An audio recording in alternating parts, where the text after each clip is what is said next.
एक बार की बात है, एक गांव में एक नाई रहता था जो इतना गरीब और मूर्ख था कि वह अपना काम भी ठीक से नहीं कर पाता था, बल्कि अपने ग्राहकों के बाल काटने के बजाय उनके कान काट लेता था और दाढ़ी बनाने के बजाय उनके गले काट लेता था। इस तरह वह हर दिन गरीब होता चला गया। आखिरकार उसने पाया कि उसके घर में उसकी पत्नी और उसके उस्तरे के अलावा कुछ नहीं बचा है, जो दोनों ही बहुत तेज थे, क्योंकि उसकी पत्नी बहुत ही चतुर थी, जो अपने पति की मूर्खता के लिए लगातार उसकी बेइज्जती करती रहती थी। और जब उसने देखा कि उनके पास एक भी पैसा नहीं बचा है, तो वह हमेशा की तरह उसे डांटने लगी। लेकिन नाई ने इसे बहुत शांति से लिया और कहा, मेरे प्यारे, इतना हंगामा करने का क्या फायदा? तुमने मुझे यह सब पहले भी बताया है और मैं तुमसे पूरी तरह सहमत हूँ।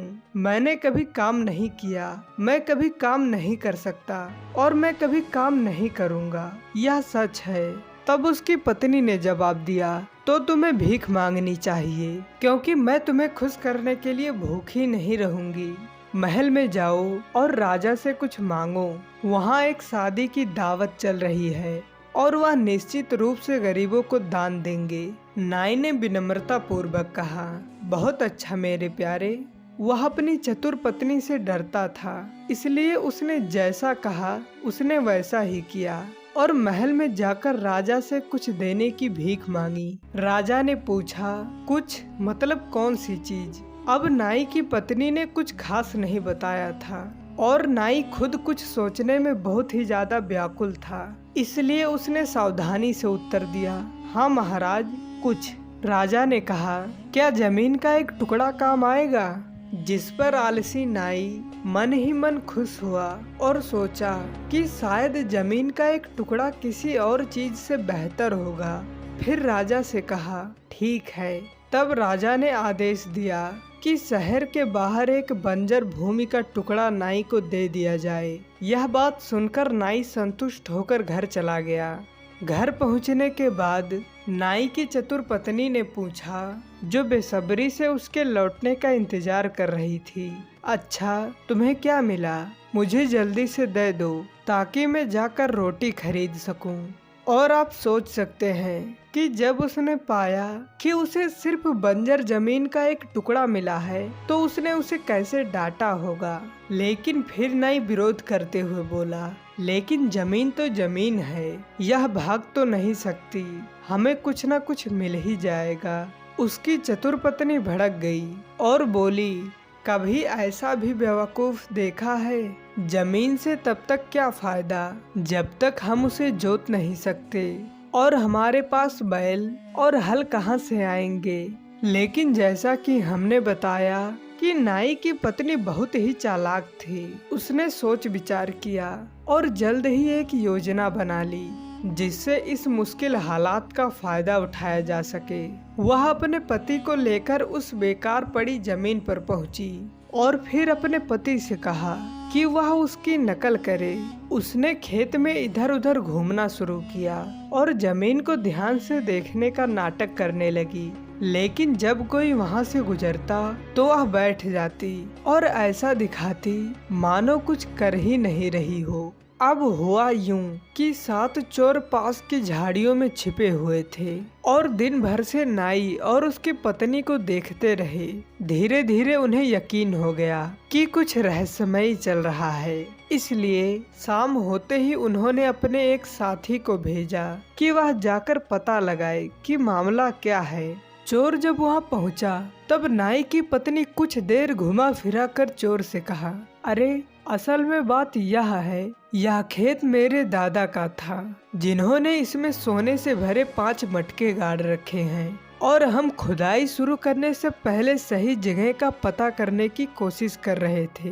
तुम किसी को नहीं बताओगे, है ना? चोर ने वादा किया कि वह ऐसा नहीं करेगा, लेकिन जैसे ही नाई और उसकी पत्नी घर गए, उसने अपने साथियों को बुलाया और उन्हें छिपे हुए खजाने के बारे में बताते हुए उन्हें काम पर लगा दिया। पूरी रात उन्होंने खुदाई की, जब तक कि खेत ऐसा नहीं लगने लगा जैसे कि उसे 7 बार जोता गया हो, और वे अब थक चुके थे। लेकिन उन्हें एक भी सोने का सिक्का, एक भी चांदी का सिक्का या एक भी पैसा नहीं मिला। इसलिए जब भोर हुई तो वे निराश होकर वहां से चले गए।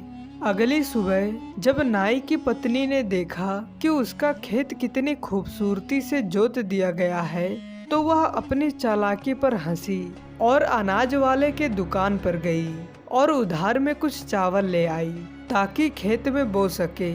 दुकानदार ने खुशी खुशी चावल दे दिए क्योंकि उसने सोचा कि फसल के समय वह 3 गुना वापस ले सकेगा।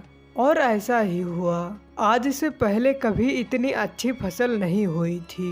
फिर नाई की पत्नी ने अपने सारे कर्ज चुका दिए और घर के लिए पर्याप्त अनाज रख लिया और बाकी के अनाज को बेचकर एक सोने का बड़ा मटका खरीद लिया। अब जब चोरों ने यह देखा तो वे बहुत गुस्से में नाई के घर पहुँचे और बोले, हमें भी फसल में हिस्सा दो क्योंकि हमने ही जमीन जोती थी। ये तुम भली भांति जानती हो। नाई की पत्नी हंसते हुए बोली, मैंने कहा था कि जमीन में सोने से भरा मटका है, लेकिन तुम्हें नहीं मिला, पर अब वह मेरे पास है और घर में रखा हुआ है, लेकिन तुम बदमाशों को 1 पैसा भी नहीं मिलेगा। तब चोरों ने कहा, ठीक है, आज रात संभाल कर रखना। अगर तुम हमें हमारा हिस्सा नहीं दोगी तो हम खुद ले लेंगे। उस रात चोरों में से एक ने घर के अंदर छिपने का फैसला किया ताकि जब घर के लोग सो जाएं तो वह दरवाजा खोलकर अपने साथियों को बुला सके। लेकिन नाई की पत्नी ने उसे अपनी नजर के कोने से देख लिया और उसे सबक सिखाने का निश्चय किया।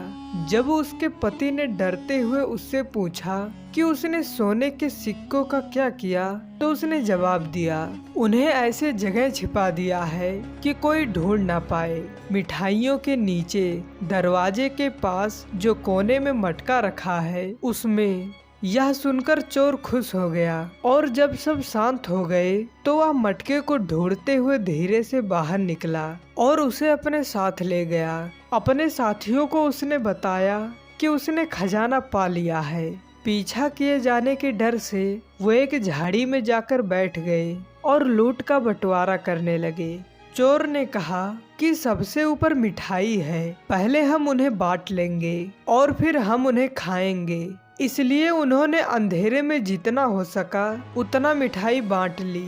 फिर जब उन्होंने घड़े के निचले हिस्से को देखा, वे हैरान रह गए। वास्तव में वह घड़ा सभी प्रकार की भयानक चीजों से भरा था जिन्हें नाई की पत्नी ने जानबूझकर वहां रखा था। और इसीलिए जब चोरों ने उसे खाने के लिए मुंह में डाला तो आप समझ सकते हैं उनके चेहरों पर कैसी अजीबोगरीब शक्लें बन गई और उन्होंने बदला लेने की कसम खा ली। अगले दिन जब वे फिर से बदला लेने और फसल के हिस्से पर अपना दावा दोहराने आए तो नाई की पत्नी ने उन पर फिर से हंसी उड़ाई। चोर बोले, ध्यान से रहो, तुमने हमें 2 बार बेवकूफ बनाया। पहले पूरी रात खुदवा कर, फिर गंदगी खिलाकर हमारा मजाक उड़ाया। आज रात हमारी बारी है। अब दूसरा चोर घर में छिप गया, लेकिन नाई की पत्नी ने उसे भी देख लिया। जब उसके पति ने पूछा, तुमने सोने का क्या किया मेरी प्यारी? उम्मीद है कि तुमने उसे तकिए के नीचे नहीं रखा है। तो उसने जवाब दिया, चिंता मत करो, मैंने उसे घर से बाहर रख दिया है। उसे नीम के पेड़ की डाल पर लटका दिया है, कोई वहाँ ढूंढेगा ही नहीं। यह सुनकर छुपा हुआ चोर खुश हो गया और जब घर वाले सो गए तो वह बाहर निकला और अपने साथियों को बताया। गिरोह के सरदार ने पेड़ की डाल की ओर देखते हुए कहा, अरे देखो तो सही, यह तो सच में वही है। तुम में से कोई जाकर इसे उतार लाओ। लेकिन जो उसने देखा वह असल में एक भंवरे का घोंसला था जो बड़े बड़े भूरे और पीले भंवरों से भरा हुआ था। तो चोरों में से एक पेड़ पर चढ़ गया, लेकिन जैसे ही वह घोंसले के पास पहुंचा और उसे पकड़ने वाला था, तभी एक भंवरा उड़कर उसकी जांघ पर डंक मार गया। उसने तुरंत उस जगह पर हाथ रख लिया। नीचे खड़े बाकी के चोर चिल्लाए, अरे तुम तो सोने के सिक्के अपनी जेब में डाल रहे हो, क्या बेईमानी है। क्योंकि वहाँ बहुत अंधेरा था और जब पेड़ पर चढ़े चोर ने डंक लगे स्थान पर हाथ रखा तो उन्होंने सोचा कि वह सोना छिपा रहा है। चोर ने जवाब दिया, मैं कुछ नहीं कर रहा हूँ, लेकिन इस पेड़ पर कुछ ऐसा है जो काटता है। तभी एक और भौरा उसकी छाती पर डंक मार गया और उसने वहाँ भी हाथ रख लिया। फिर बाकी लोग चिल्लाए, धिक्कार है तुम पे, बस तुम इसे तुरंत बंद करो, नहीं तो हम तुम्हें मार देंगे। फिर चोर के सरदार ने एक और चोर को भेजा, लेकिन उसका भी कुछ नहीं हुआ, क्योंकि इस समय तक ततैया पूरी तरह से जाग चुकी थी और उसने उस बेचारे चोर को हर जगह डंक मारा, जिससे वह यहाँ वहाँ हर जगह अपने हाथ पटकता रहा। बाकी चोर चिल्लाए, शर्म करो, हमें दिखाई दे रहा है कि तुम क्या कर रहे हो, अब बस करो, नहीं तो हम सब तुम्हें मार देंगे। फिर उन्होंने एक और चोर को ऊपर भेजा, लेकिन उसकी भी यही हालत हुई। अब तक सारे भौरे पूरी तरह से जाग चुके थे और उन्होंने उस बेचारे को हर जगह डंक मारना शुरू कर दिया, तो वह बार बार अपने शरीर पर हाथ मारता रहा। बाकी चोर चिल्लाते रहे, शर्म करो, बेईमानी नहीं। फिर एक एक करके सभी पेड़ पर चढ़ते रहे ताकि लूट का हिस्सा ले सके और एक एक करके वे सभी खुद पर हाथ मारते रहे। आखिर में सरदार की बारी आई। उसने सोने के लालच में भौरे के घोंसले को ही पकड़ लिया और उसी पल जिस डाली पर वे खड़े थे वह टूट गई। सब एक साथ नीचे आ गिरे और घोंसला भी उनके ऊपर आ गिरा और फिर धक्कों और चोटों के बावजूद आप कल्पना कर सकते हैं कि वहाँ कितनी भगदड़ हुई होगी। इसके बाद नाई की पत्नी को कुछ शांति मिली, क्योंकि सातों चोरों में से हर एक अस्पताल में था। वास्तव में वह इतने लंबे समय तक बिस्तर पर रहे कि उसे लगने लगा कि वे फिर कभी वापस नहीं आएंगे और उसने निगरानी करना बंद कर दिया। लेकिन वह गलत थी, क्योंकि एक रात जब उसने खिड़की खुली छोड़ दी तो बाहर फुसफुसाहट सुनकर उसकी नींद खुली और उसने तुरंत चोरों की आवाज पहचान ली। उसने सोचा कि अब तो मेरी खैर नहीं, लेकिन हार मानने की बजाय उसने अपने पति का तेज उस तरह उठाया और खिड़की के पास चुपचाप खड़ी हो गई।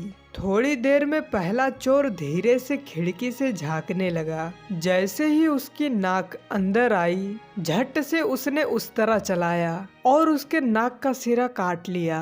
चोर ने दर्द से चीखते हुए कहा, अरे बाप रे, मेरी नाक कट गई।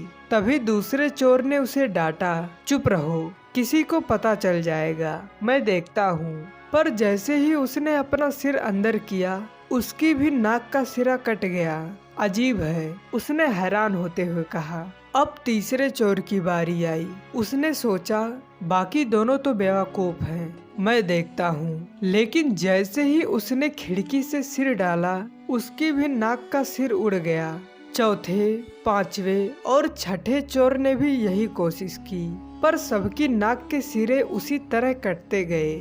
अब तक सबकी हालत खस्ता हो चुकी थी। आखिरकार कप्तान ने कहा, दोस्तों, हम सब घायल हो चुके हैं, चलो आज रात तो वापस चलते हैं, किसी और दिन आएंगे। वो अपनी नाक बचाकर चल दिया। वह समझदार था और अपनी नाक की कद्र करता था। जैसे ही सब चले गए, नाई की पत्नी ने चैन की सांस ली। उसने एक दिया जलाया और सारी कटी हुई नाकें उठाई और उन्हें एक डिब्बे में संभाल कर रख लिया।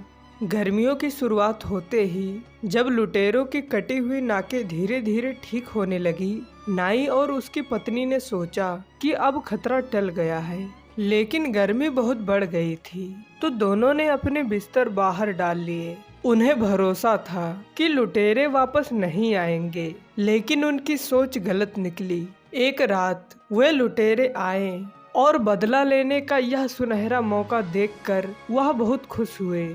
उन्होंने देखा कि नाई की पत्नी गहरी नींद में है। उन्होंने धीरे से उसका बिस्तर उठाया और उसे सोते हुए ही अपने कंधों पर लेकर चल पड़े। थोड़ी देर बाद नाई की पत्नी की आंखें खुली तो खुद को 4 लुटेरों के सिरों पर लदा हुआ पाया। जबकि बाकी 3 लुटेरे पास में दौड़ते हुए चल रहे थे। वो समझ गई कि अब तो जान खतरे में है। उसने अपने दिमाग में बहुत सोचा कि कैसे भागे, पर कोई तरकीब समझ नहीं आई। तभी किस्मत से लुटेरों ने एक पुराने बरगद के पेड़ के नीचे सांस लेने के लिए रुकने का फैसला किया। बस यही मौका था। उसने फुर्ती से पास की एक पेड़ की डाली पकड़ ली और खुद को पेड़ की डाली पर झुलाकर चढ़ गई और अपनी रजाई बिस्तर पर उसी तरह छोड़ दी जैसे वह अभी भी उसमें सो रही हो। अब लुटेरों में से एक बोला, चलो थोड़ी देर आराम कर लेते हैं। ये औरत तो इतनी भारी लग रही है कि मानो हम पहाड़ उठा रहे हो। ये सुनकर नाई की पत्नी अपनी हंसी रोकते रोकते परेशान हो गई, लेकिन उसने खुद को चुप रखा। थोड़ी देर बाद लुटेरे आपस में झगड़ने लगे कि बिस्तर की निगरानी कौन रखेगा। आखिरकार उन्होंने फैसला किया कि उनके सरदार को ही पहरा देना चाहिए, क्योंकि बाकी सब अभी भी अपनी नाक कटने की तकलीफ से जूझ रहे थे। बाकी लुटेरे सो गए और सरदार बिस्तर की निगरानी में लग गया। और वहाँ पेड़ पर चुपचाप बैठी नाई की पत्नी बड़ी चालाकी से उन्हें देख रही थी। उसने सोचा कि कैसे इन लुटेरों को चकमा देकर अपनी जान बचाई जाए। अचानक उसके दिमाग में एक तरकीब आई और उसने अपने चेहरे पर सफेद घूंघट डालकर धीरे से गाना शुरू कर दिया। डाकू कप्तान ने ऊपर देखा और पेड़ पर एक औरत को घूंघट में देखकर चौंक गया, लेकिन एक अच्छा दिखने वाला युवा लड़का होने के नाते और अपनी शक्ल सूरत पर घमंड करने की वजह से उसने सोचा कि ये कोई परी है जो उस पर फिदा हो गई है। इसलिए उसने अपनी मूछें घुमाई और उसके बोलने का इंतजार करते हुए इधर उधर घूमने लगा, लेकिन वह गाती रही और उस पर कोई ध्यान नहीं दिया। तो उसने कहा, नीचे आओ मेरी सुंदरी, मैं तुम्हें नुकसान नहीं पहुंचाऊंगा। पर वो गाना गाती रही तो वो उसे आकर्षित करने के लिए पेड़ पर चढ़ गया। जब वो पास पहुंचा तो उसने अपना सिर घुमा लिया और लंबी आह भरी। उसने प्यार से पूछा, क्या हुआ मेरी सुंदरी, तुम तो जरूर एक परी हो और मुझसे प्यार कर बैठी हो, पर इसमें चिंता की क्या बात है। नाई की पत्नी ने एक और आह भरते हुए कहा, मुझे लगता है तुम बेवफा हो। लंबे नुकीले नाक वाले आदमी हमेशा बेवफा होते हैं। चोरों के कप्तान ने वादा किया कि वो सबसे वफादार इंसान है, लेकिन फिर भी परी आहें भरती रही जब तक कि उसे ये नहीं लगने लगा कि काश उसकी नाक भी थोड़ी छोटी होती। तुम झूठ बोल रहे हो, मुझे यकीन है, नकली परी ने कहा। बस अपनी जीभ का सिरा मेरी जीभ से छूने दो, तब मुझे समझ में आ जाएगा कि तुम झूठ बोल रहे हो या नहीं।